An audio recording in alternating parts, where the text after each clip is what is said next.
Today's episode is brought to you by Mazars. SoundCartel. Does your sales spiel focus heavily on the attributes of your product or service? What about the way it makes your customers feel? Because very often, specs alone aren't enough to make people buy from you. From SoundCartel, I'm Nicole Goodman, and this is Business Essentials Daily.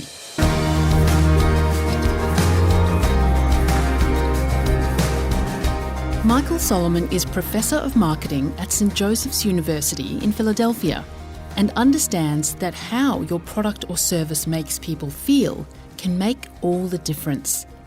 He also advises some of America's biggest brands about consumer behaviour and the big influences that lead to buying decisions.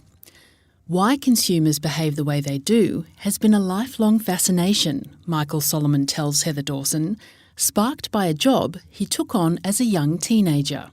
One of the things we're seeing that's making it much harder to put consumers into neat little categories is a phenomenon we call lifestyle fragmentation. And basically that means that we're no longer nearly as homogeneous as we used to be. You know, the average consumer, whether he or she is living in Melbourne or New York City or wherever they're living, they're exposed to so many different lifestyle possibilities, and that wasn't the case certainly 20 years ago.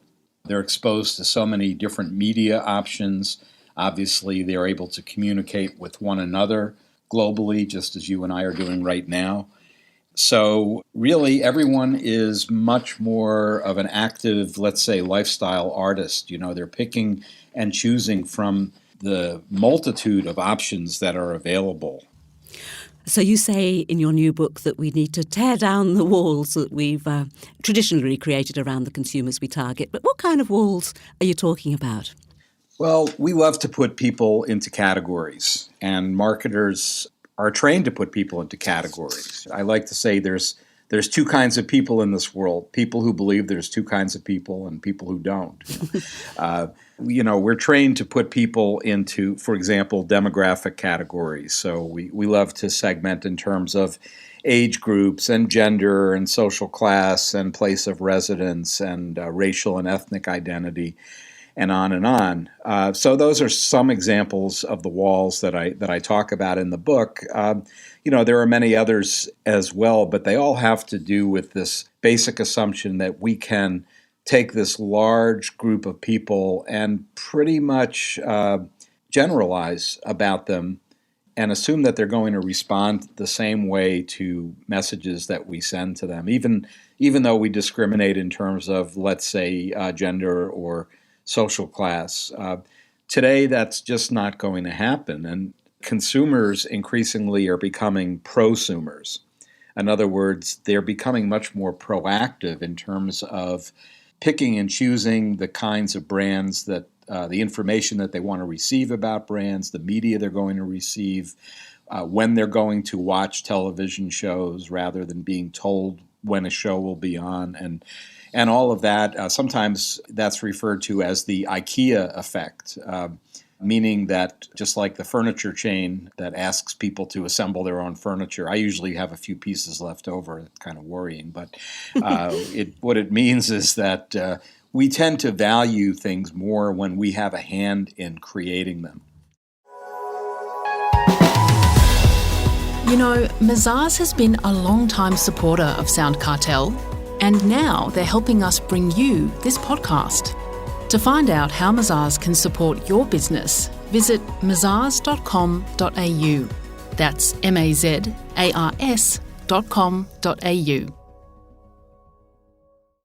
You talk in your book about targeting consumers around age, for example. So what are the big misconceptions around marketing to different age groups these days? Well, the biggest misconception is that everyone who happens to share a chronological age is quite similar to one another. And yet, when we look around at our own friends, for most of us, many of our friends are roughly the same age. Certainly, we see that there are huge differences. So really, age is all about how you feel, not about how old you are. And a great example of that is the mature segment. our culture, both in Australia and here where I live in the US, we have obviously a fascination with youth, and we have a youth-oriented culture, for better or worse. Marketers are fascinated by youth, and so when you look around you, you see that most messages are targeted to people who are quite young. And a lot of that is wishful thinking. In other words, people don't want to admit that, once you hit the age of 30, you're still going to be buying a lot of stuff. So when you look at the older segments, people in their 60s and 70s, and of course we know, 80 is the new 60, 60 is the new 40, we see that these are actually extremely attractive segments economically. And yet, relatively speaking, marketers pretty much ignore them. I mean, there are some exceptions, but relative to for example, the advertising dollars that get directed at really young messages, these are neglected segments. And so marketers are missing a huge opportunity when they just think in terms of young consumers. And again, these older consumers are reinventing the idea of what it means to be old. So I'm sure where you are, there's a lot of people in their 60s and 70s who are going out surfing all the time and, haven't gotten the memo that they're not 20 anymore. Well, you discuss many walls that we need to break down to be able to grab those opportunities that are out there, and you would just, keep missing them. I don't think we'll have time to go through them all today, Michael, but what do you think are the biggest walls that business owners and marketers need to think about? Well, there are several really big walls. One of them is the distinction between the producer of an object or a product or service and the consumer of that product or service. In so many ways, whether it's the sharing economy, whether it's the crowdsourcing of new product ideas, the notion that there is a producer and then a consumer that's totally different and really has no interaction with that producer is totally obsolete. And yet many companies still like to believe that they have total autonomy and control over the things that they sell to the rest of us. So that's certainly one big wall. And I talk about a number of them in the book, and we can certainly pick up on one or more of those, such as the obsolete distinction between offline versus online, the obsolete distinction between work versus play, the distinction between me versus we in terms of how we make decisions about what to buy. Okay, well, me versus we. What's your key message there, and why should marketers take note? This is a really important revolution in the way that consumers make decisions, and most marketers haven't quite figured it out yet. And what I'm referring to by this distinction of me versus we is that when we look at traditional conceptions about how consumers decide what to buy, for the most part, the assumption is that the consumer is a solo decision maker. When we look today at how especially younger people are making these decisions, we see that the picture has totally changed. So to give you an example, there's this little company you might have heard of called Google. And Google likes to talk about what they refer to as the ZMOT. And that's an acronym that describes what they call the zero moment of truth.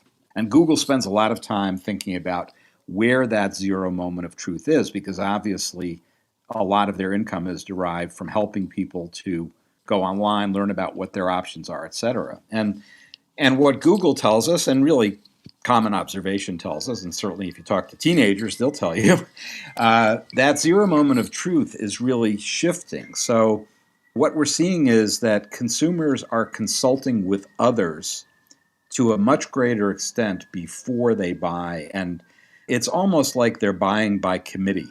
So we're seeing that, for example, the amount that people search for options before they ever walk into a store is multiplying dramatically.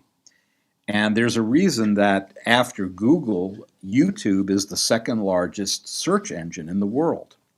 What this means is that it's becoming increasingly common and expected for someone, if they're going to make a purchase, to go onto YouTube and literally to search for videos of other consumers who are trying to solve the same problem. And that problem might be, what do I wear on a date? Or it might be, what kind of home theater system do I buy? Or you name it.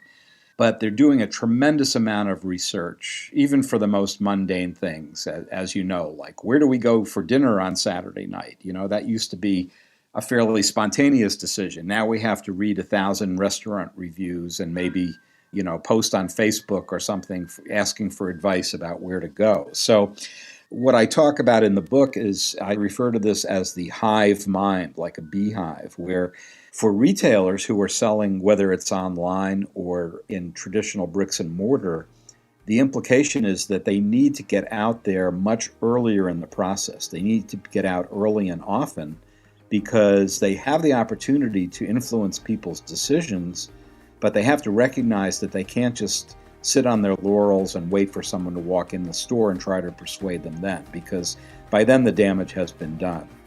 That was international speaker and author Michael Solomon.